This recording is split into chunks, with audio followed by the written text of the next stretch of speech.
I want to talk about the spirit of faith here, and maybe in a teaching form, and just to get ourselves into that place whereby, as I said, and I'll keep saying, many of you will be surprised that you have never used your spirit man, because you don't even treat it like an entity that you can consciously call into action. Because of the language you use in church, let us get into the mood of worship. But I've never heard let us get into the mood of faith, yeah? Because let's get into as in that mood of prayer, in that mood of worship. And it just becomes a lot of calisthenics that gives us a good high and a low life. And I'm not interested in having a God who can, and he doesn't can it for me. Ama niaje? It doesn't make him look good. And that is why we must ensure that you know that faith is a decision. It's a conscious decision. Faith is not a hijack. Sijui nilikuwa nini imani kakuja. Faith is a decision. It's a conscious decision. You consciously make a decision to live by faith. Yeah? Ama niaje? I know it's possible to say, but we are human. Yeah, that's why we are the only ones who are given faith. But you know, are we denying the facts? As we said, every failure has some degree of facts, but faith also has its own facts. Because you believe doctors. Have you ever gone to a doctor? I remember one time we went to a doctor, and the doctor told me that my boy had rickets, and he could not be able to process vitamin D. He had a vitamin D something, a syndrome that he cannot process it. And when he was talking, I was thinking, you're talking your own things. Because even by where we come from, we have never had that. Yeah? You see, in our family, if you have a bald head, you're the bad apple. Because it's not in our genes. Yeah, so what did we do? We went for a second opinion. If in matters of personal health, you always try second opinions. Well, I want to also give you, when you have some facts, have also a second opinion. And when we went for the second opinion, the issue was far from what the doctor was saying, until I thought, whom did I see? I knew very well, can't be. And you know that doctor kept us there the whole night, pacing on the corridors, waiting for results. And I'm not blaming the doctor, but I'm just saying, if you don't have a second opinion, you may start treating what is not even the main disease. So many of you have no second opinion. So I'm trying to give you an opportunity. Even with cars, there are cars you go for a second opinion when you're fixing them. With what else? Money? Whatever, you always try and apply a second opinion. Are you seeing could do? This is the cook in the family. Yeah. So it is important for us to embrace that faith is a decision. The way today you woke up, decided whether to wear clothes or not. You didn't get into the mood of wearing clothes. You literally started making decisions of cloth wearing, toothbrushing, showering, all those were decisions, but now they are so natural, they don't feel like decisions. Hello? They don't feel like decisions. Until when you are sick is when they become decisions. Is when you feel like, I don't feel like showering, I don't feel like. But naturally, you just find that the rhythms of your life, you've made this decision so repetitiously until you don't even have to stop to make the decision. Come on. And all of us who are called to a life of faith are called to a life of what? Decisions of faith. Come on. I know by the time I'm done with this, whatever series, phase of my life, it could be a phase, it could be a series. By the time I'm done with it, there'll be two people here. One will be saying, what a month. Another one will be saying, what a man. But another one will be saying, come and see. Come and see. Come see. And because there are people because unless faith infiltrates and begins to navigate your decision-making organ, you will always die from paralysis of analysis. It will never be easy and natural to do the impossible without an instrument. So kubali tu hivyo mapema. Ama ni aje? I'm talking slowly so that it becomes very, very, I don't know why we embrace fear.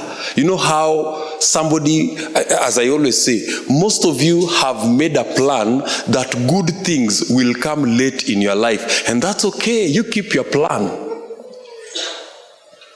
Cinderella. Happily is for after. Sorrowfully is for now. You keep your plan. Every good thing, we have postponed it for later. Later, in the name of Sai, we are taking the bitter herbs, we are taking the bitter wort, and we are saying a good plan should always schedule good things for later in life. But how many of you know how long you will live? Come on. Amugopangi kuishi life I inspire anybody. Imagine today is your day, because I'm never the one there. Me niko hii side ingine ya preaching, trying to come up with jokes because you did not do anything much with your life. So we have 1 hour of preaching, and since you have nothing to lead alumni au kwenda campus, colleagues au kwenda job, comrades, watu wa biashara wa hiyo network haukuwa. So tumeachwa na 1 hour. Sasa mimi nafikiria some jokes za kujaza content. At least watu watokeko na kitu. So kina Pastor Muniwa naandika hapo sunrise. High school. Alafu kutoka hapo wanaona tu kichaka. So what is that? At some point tunaona watu akilia, tunaona hata angekuwa no change. See, we are not crying ya kuwa there is something left. Why are we crying? Because what is there is what is, even if I keep 100 more years. You know, when you read the stories of Genesis chapter 6, that people lived 900 years, got married, got children. Unasema what a waste. But that's most of us here. Ama? Marriage and children. Sinasemanga hivyo. And Lamech begat Nani.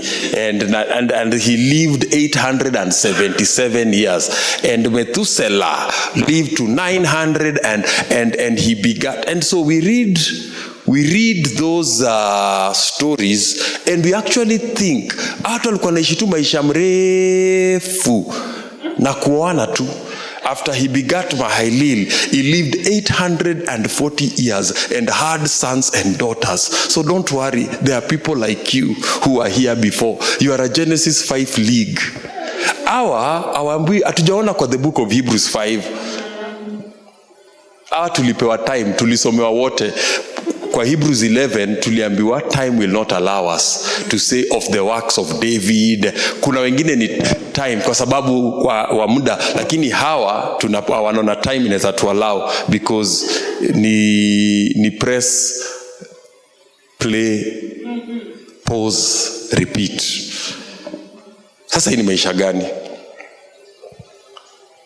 The whole world has nobody, mko tu peke yenu, until an Enoch shows up somewhere and it says, and he walked with God and he lived to 360 years and he was not found, for God took him. Yet he caused some disruption. He's the only one in that category. Now, when you get to the book of Jude, you see Enoch again being mentioned. Come on.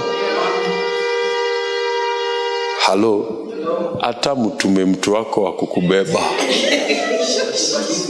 hatumalizi saa hii, apige honi, atoe hodi.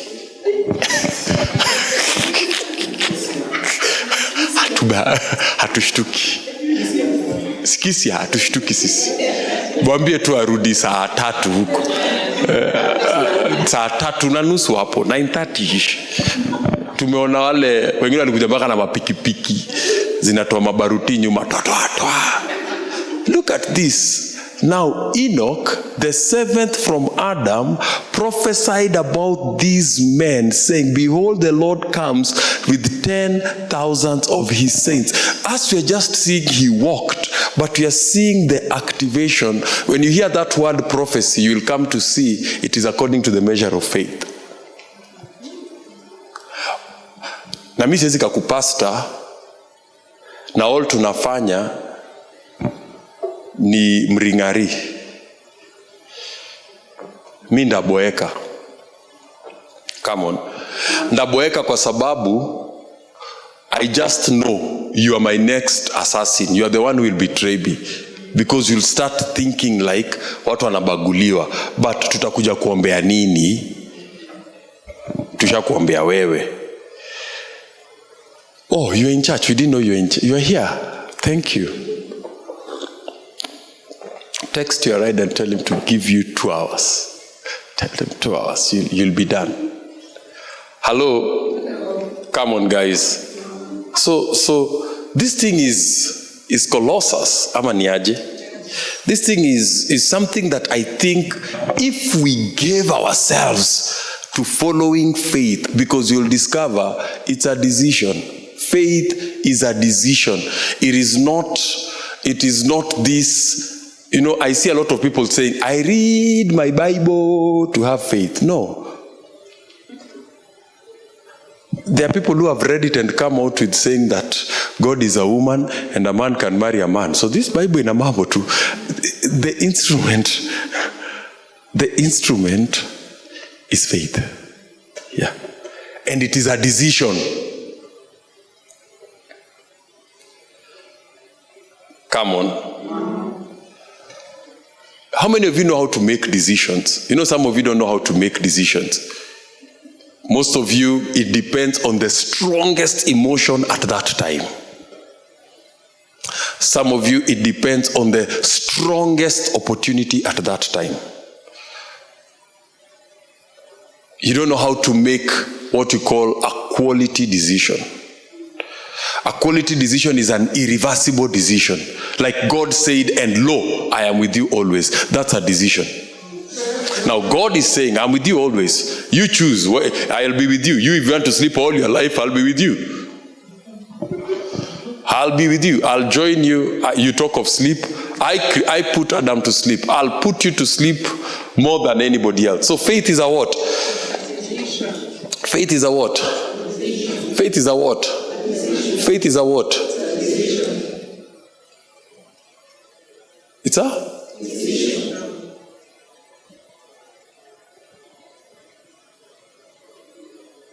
Because every situation facing your life right now is an opportunity to either face it with the face of faith of God or face it with your human understanding and history. Oh, you know, I heard the last time this happened and the next time this happened. It doesn't happen like that. Something must Must. And you know the problem with many of you, you say you'll start tomorrow to live by faith. Acha hii mwezi uchore chore. Doesn't work like that. The moment you put the word tomorrow, you have left faith. You have entered hope. Doesn't work.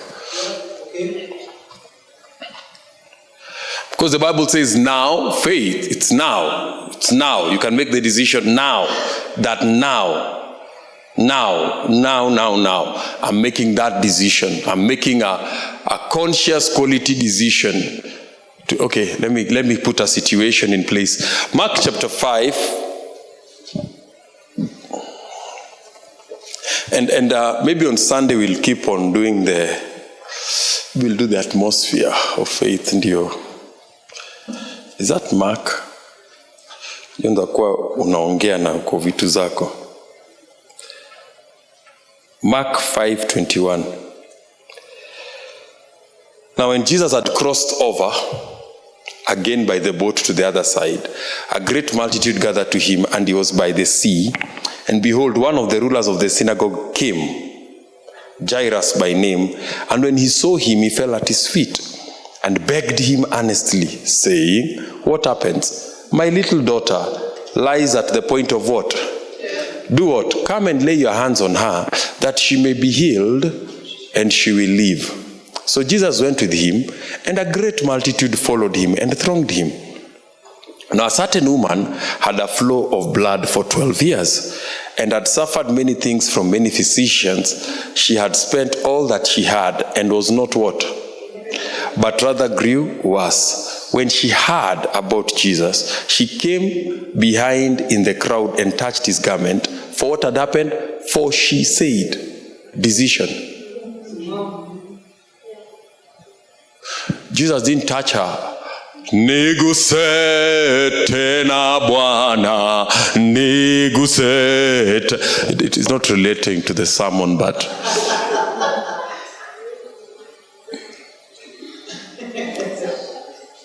na saidia. Nigusete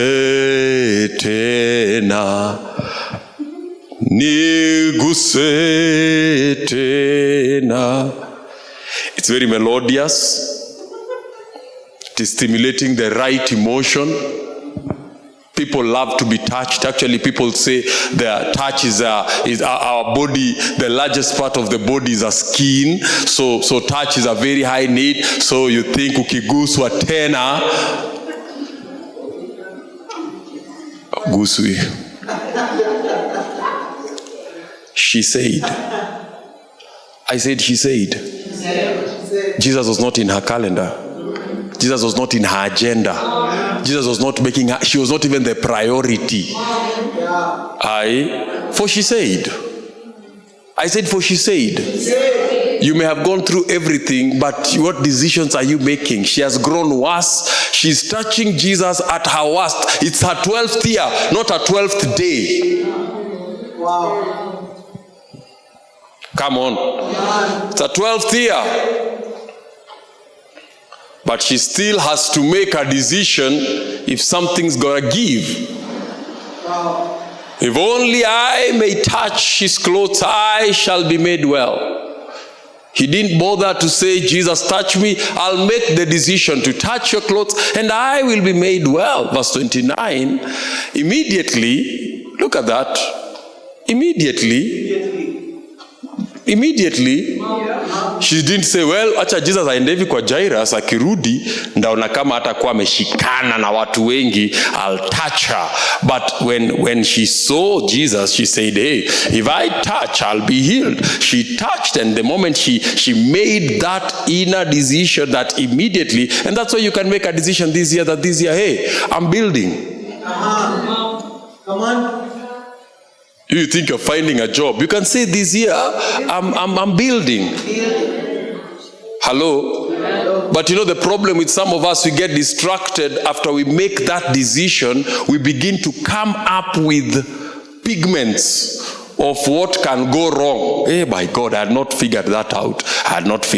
And then what happens? Like Job said, the things you fear will happen. It's not that you're bound to fail. You started thinking more about failure, and guess what? You got exactly what you're thinking about. I've seen people saying, oh my God, I've lost my job. I don't know what I'm going to do. You're 49. How have you been living before you got a job? She felt in her body that she was healed of the affliction. So what are we seeing here? Did she feel first, then touch? Or did she decide, then touch, then feel? And not that God is against feeling, but the feeling came after. The feeling came to manifest the decision that she had already made. Come on.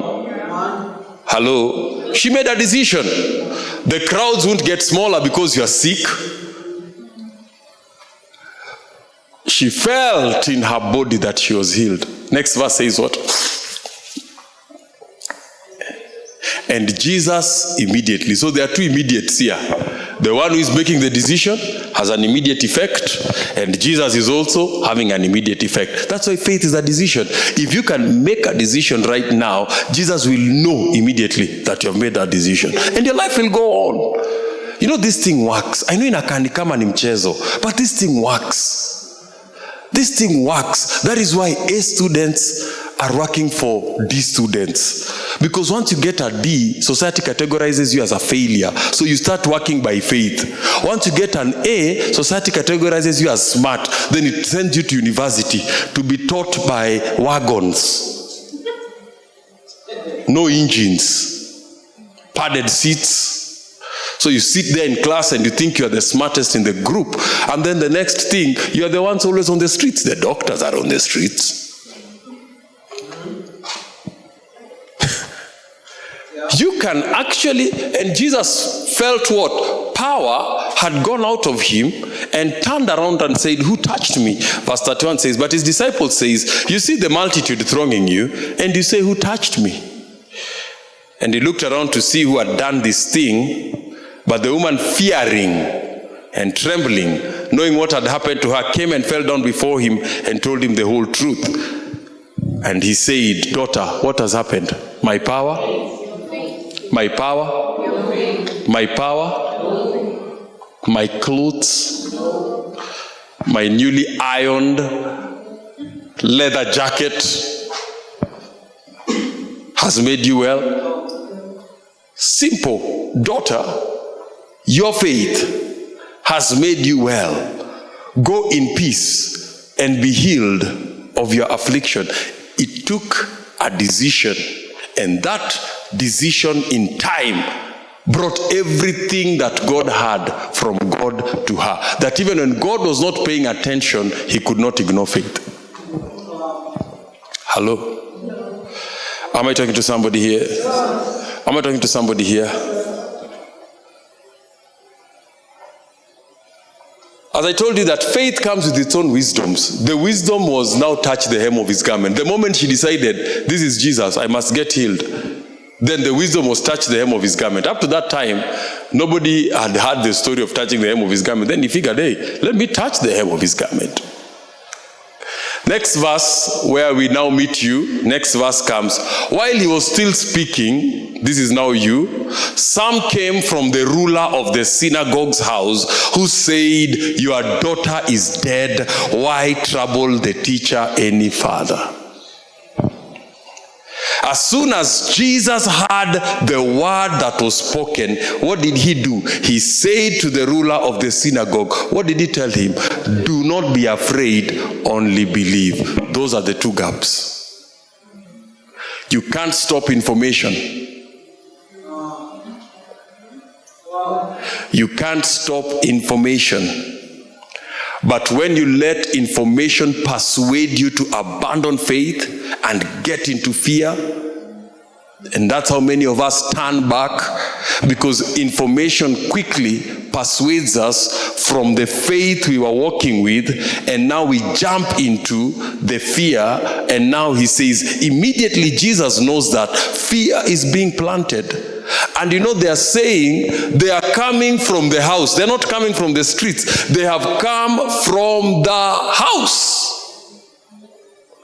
Yeah? They have come from the house, and they have come with accurate information to bring to you. And that's why if you want to build your life, you must constantly make decisions that you will be bombarded by information that wants to persuade you to abandon faith. Come on. Hello? That information, you can't stop it. Not every day you will wake up and people will be telling you good news. You have to make sure they may be coming from where the information is verified. But faith, Jesus says to her, sir, these people have come to make you afraid. And they're even telling you, don't even trouble me. Hello? Am I talking to somebody here? I want to walk with people who will break out. This is where Kadesh Barnea comes in. You had the faith to walk with Jesus all the way, and then right in the middle of your journey, a fear comes up and you start scratching your head. I'm finished. It's over. We are done. Every one of us. And that's why when you deal with people like us, you'll discover we have put very strong walls against data. Very strong walls. Very, very strong walls. Because the data can be from the house, but it's not from God. Come on. You may be, what you are saying is what you are, that's the only thing. You only have senses, and all your senses are telling you the daughter is dead. And so you are speaking your senses. Now, unfortunately, because you are coming in a crowd, I may be tempted to believe everything you are saying is true. Verse 37, am I talking to somebody here? Yes. And he permitted no one to follow him. Decisions. Except decisions. Peter, James, and John, the brother. Then he came to the house of the ruler and saw a tumult, and those who wept and wailed loudly. When he came in, he said, why make this commotion and weep? This child is not dead, but sleeping. Same thing, same case, but the instrument that you're using, one has made a decision. This one is not dead. Come on. Am I talking to somebody here? Am I talking to somebody here? And most of the life experiences that you will get, you will find that you will be confronted with an opportunity to make a decision of faith or a decision of fear. But because fear has been socialized as caution or precaution, you will automatically default into it and say, I. And then you'll be surprised. How come I'm exactly where I hate being in life? Wow. Am I talking to somebody here? Am I talking to somebody here? It's a decision. Faith is a decision. That's why Jesus is saying, it is in your power not to be afraid. We act as though fear has our mind has no choice when it comes to fear. We act as if our mind has a right to fear. It's like when our mind is fearing, it is performing one of its functions. Hey, manze, hey, nimeshtuka. It's like it's performing one of its functions. It's an abnormality. Hello? Am I talking to somebody here? Am I talking to somebody here? And you should learn that. And you should what is it? You should teach yourself that faith, before it is a preaching, before it is a hearing, before it is a decision. And that means I have the ability to direct my mental faculties so that I can live by faith. Okay.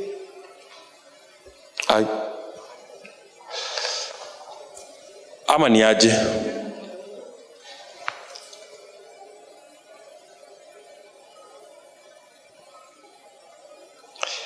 You know,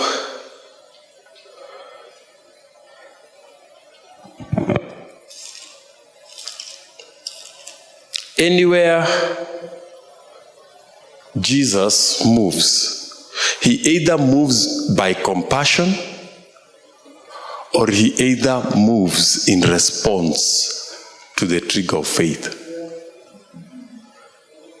Crying can get God to move, but it can take 400 years. The children of Israel cried to the Lord. They cried and they cried. Oh yeah, oh yeah. Crying can, and God does not like it. I heard him telling Moses, and you know Moses is a humble guy. He started crying and God told him, why are you crying to me here? God can be moved. Jesus can be moved by compassion. Or he can be moved in response to the nature of faith that you already have. Somebody say decision. Somebody say decisions. Is someone in a kubo, Why do many people don't do faith things? Because they work with excitement. They work with excitement. They work with what we call enthusiasm. Actually, we first see whether it is possible, then we start adding faith to it, and then it refuses to work, and then you start saying, oh my God, I was trusting God for this thing. You aren't trusting God for this thing. You created it in your head. Actually, you actually have figured it out that even if God doesn't come through, you can still do it. You are bad. You are the main man. Yeah, you are the main man. Yeah. So you can meet yourself where do not be afraid, and you're wondering, is there something I can do not to be afraid? It looks like you cannot do anything. You have to be afraid.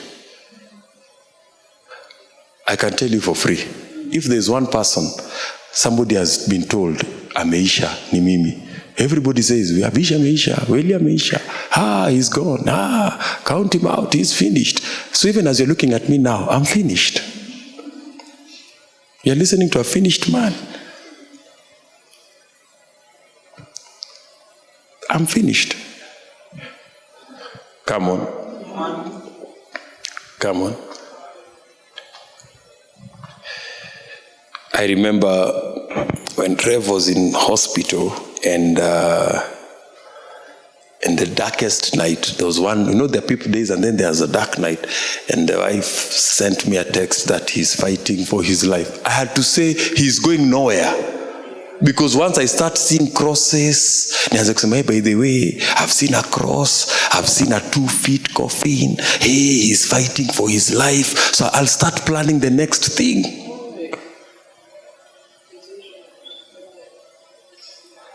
To say he's going nowhere, fighting, kicking, jump, he's going nowhere. I need to encourage that, because you can break down with information. Dump. Umesikia kwanza bei ya njugu imeongezeka Kenya. Na umesikia kwanza bei ya mayai sahi ni 19 bob. Na muogo sahi, when will you, if you start doing those things, when will you leave? Ama inakuagaje? That's information dumping. Come on.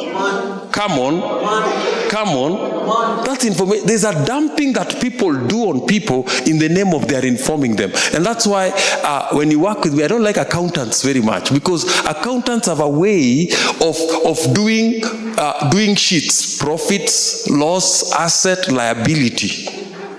And then they calculate, and then they call possibility insolvent.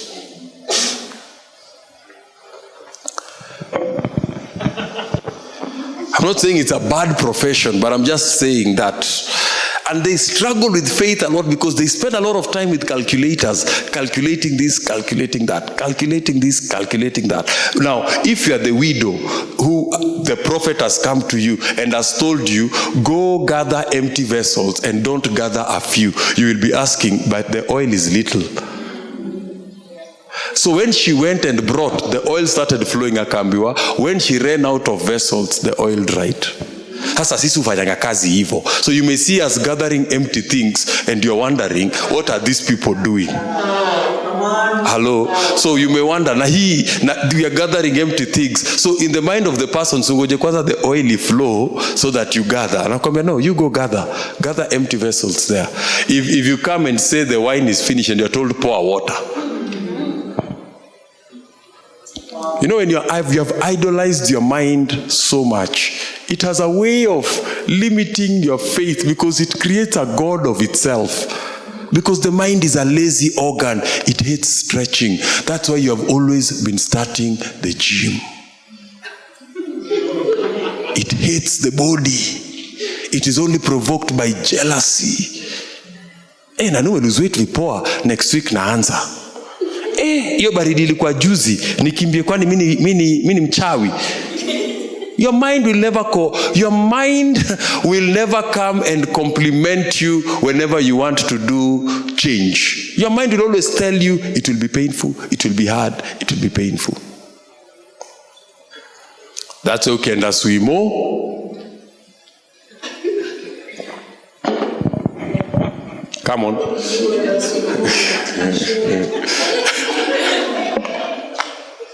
Am I talking to somebody here? It's a decision. And I want you to know that even right now, you can go back and make a decision. I'm coming out. The prodigal was under all the oppression, about to eat, and he came to his senses and he said, I will arise and I will go. The moment he made that decision, everything began to align with that decision. But if you think that situations, you know, I like my preaching on faith, the day I'll preach on faith, say bado najua niko elementary classes, my preaching on faith has always been this: whoever looks at the clouds will not sow. Ecclesiastes chapter 10. That's my preaching on faith. Whoever observes the clouds will never sow. Nonda utembea. You will walk all your life because you are always observing where I was planning to, but this happened, and then that happened, and then this happened. Whoever observes, but sasa hiyo siwezi fundisha sai, lazima tuanze huku chini. Na huyo ni Solomoni alisema, a very wise man, he had something to say. When you start observing clouds, you will never do anything. You have to make a decision. And let me tell you, part of that decision, at some point, you will feel like Jesus, let this cup pass over me, but not my will, but thine be done. Hello? Hello? Inaweza ama iwezi? Inaweza ama iwezi? There it is. This is my, whoever observes the wind will not sow, and he who regards the clouds will not reap. Hii ndio my faith scripture. Lakini hii hamjafika. Hii mko far. Hii mko far. The reason why many people struggle with giving, because you are wind observers. The reason why many of you struggle with what you call small living is because you are wind observers. The wind is not in your direction. The wind is not in your the clouds are not. So the wind has always to be in your side end. Because hujafika huko na mnasikia siku hizi mpaka watu wanasalimiana. Sasa everybody is being bullied. Okay, wacha tumalize kwa sababu Ephesians chapter 6. Somebody say faith is a decision. Faith is a decision. Tell your neighbor, faith is a decision.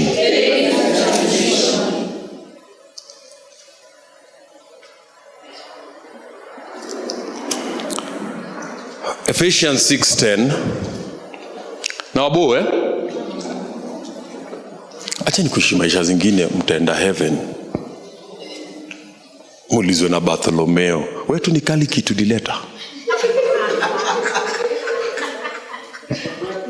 Hata demons haziko isema zina kujua everything. Ati lakini na ule mtoto, ule ni wangu. Hiyo tu. Amonangi aibu. You have more than what your parents had. Come on.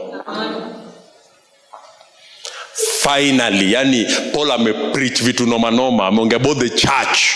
Ameongea about marriage. Ameongea about children. Ameongea about wisdom. Ameongea about husband and wives. Ameongea vitu noma noma. Paul nimechoka finally.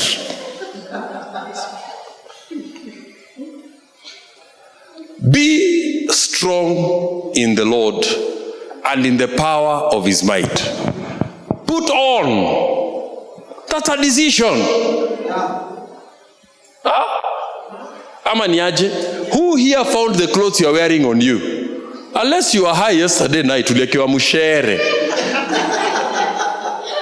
Unless uliekewa mushere, ndio utasema, mimi hata sijui hizo nguo nimevaa ni za nani. Mimi nililala nikaamuka kwa nini na nikapata niliekewa mushere. Why? Because what you put on determines how you stand. You can't face an enemy. Put on the whole, that you may be able to stand against whom? The wiles of the devil. Are you seeing that? Are you seeing that? So there is a devil out there, and there's a decision to fight him, but you're not going to fight him with logics. You have to put on something. Now, we start going through the armor. I don't have time for that. But let's go verse 12. Because, for we do not wrestle against flesh and blood. So where you want to get your things, it's a wrestling ground. You have to fight. Fight thoughts, fight ideas. But against principalities and powers and rulers, against forces in heavenly places. Verse 13. In a bow. Therefore, take up the whole. These are decisions. Oh, I come to church, I'm armed. No, take up.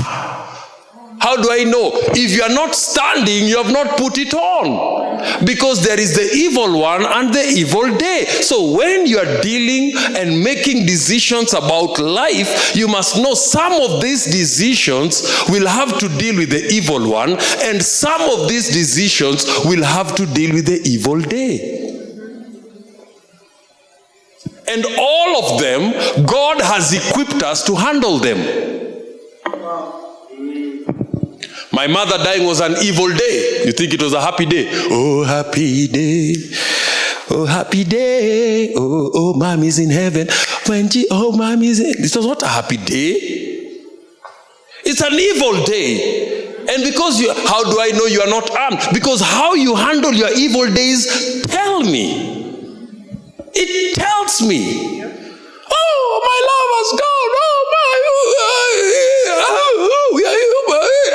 It's a sign. You have nothing. You have never made a decision, so you don't even trust your equipment.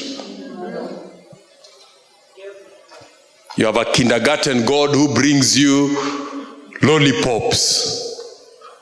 It was an evil day. Come on. Come on. And you can kick away the evil one, and then you have to again be ready for evil days. And there are many evil days. So you have to make those decisions. You have to make those decisions. You have to wake up in the morning with decisions. I will not be discouraged. I have made up my mind. I have made up my mind. I will not go back. Sirudi nyuma, sirudi. I'm not going back. I'm moving for. I'm not. But if you're waiting for life to compliment you and tell you, oh, you're such a good boy, we should reward you with a helmet. No, you take up. Okay, keep going. Verse 14. Stand therefore, having guarded your waist with truth, having put on the breastplate of righteousness, having shod your feet with the preparation of the gospel of peace. And then look at the next. Which one is this? Above.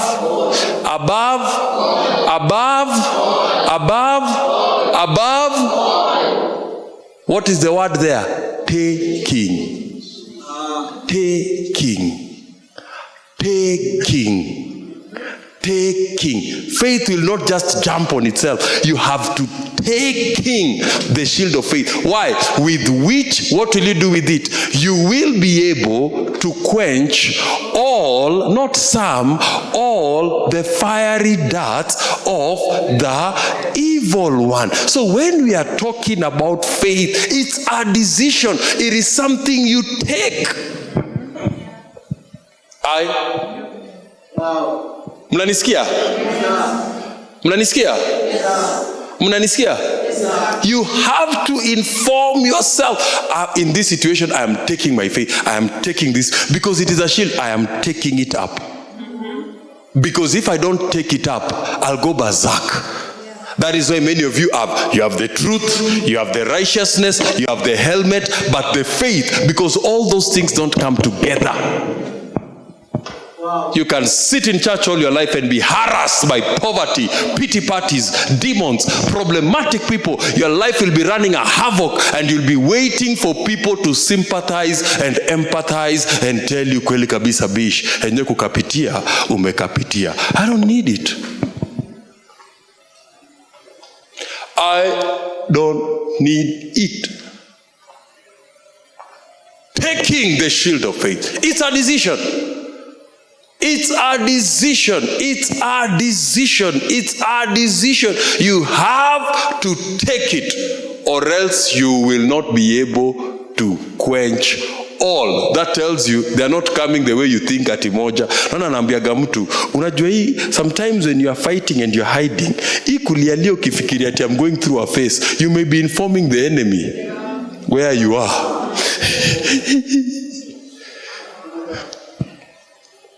Come on. By which? So some things in your life are burning and falling apart because your shield of faith, you think your salvation will take care of it. No, it ain't. Oh, I read a book on how to that's some truth, but that's not for the fiery darts. That one you have to make decisions of faith.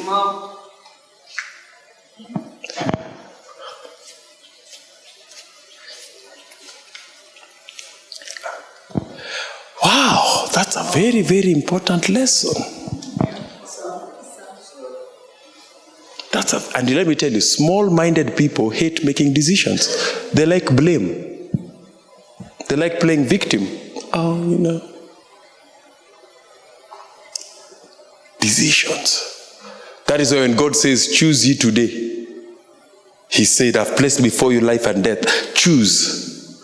So you have to make a decision. You have to consciously tell yourself, I'm not going to paralyze my mind. My emotions are a part of me. They are not me.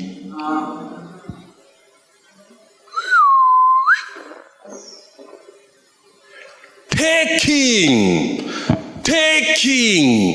It will not be thrown at you. I was just sitting in church, and as I was leaving, Pastor Mnu threw me some of his faith on his way out. It won't happen. You will not be able to carry it, because the fight that you're fighting, the things that you need to do, taking. You wake up in the morning, you have to take that shield of faith. Every single one of us. This is not a gift. This is a life. Wow. Don't say some of us have been called to the gift of faith. They just shall live by faith. Na hiyo ndio mimi nataka. Amen? Amen. Si imetosha? Ama ni aje? It's a decision, and I want you to make decisions. Don't be telling me, oh, you know, and then I don't know what to do. You have to make a decision right now. You have to lock your mind and say, I'm making a decision. I am building this. I am doing this. I am doing this. Will you be discouraged? Yes. Why? Because you are out of your depth. You are now in the depth of God. There will be people who will come and say, why are you troubling the master? He's already dead. It's already worked.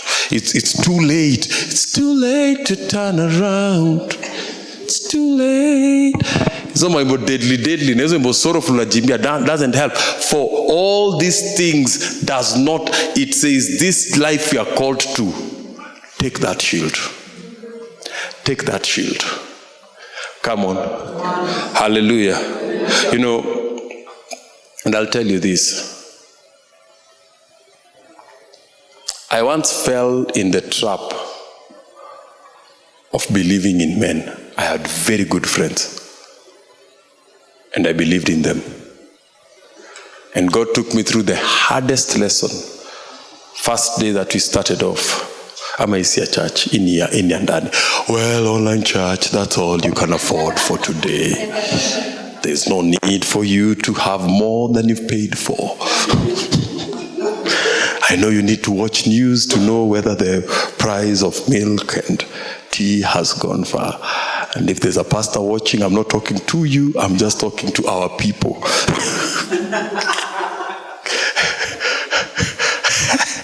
Don't write me texts by. How do you talk to people like that? I'm talking to our people. They know they should be here, so I'm not talking to you.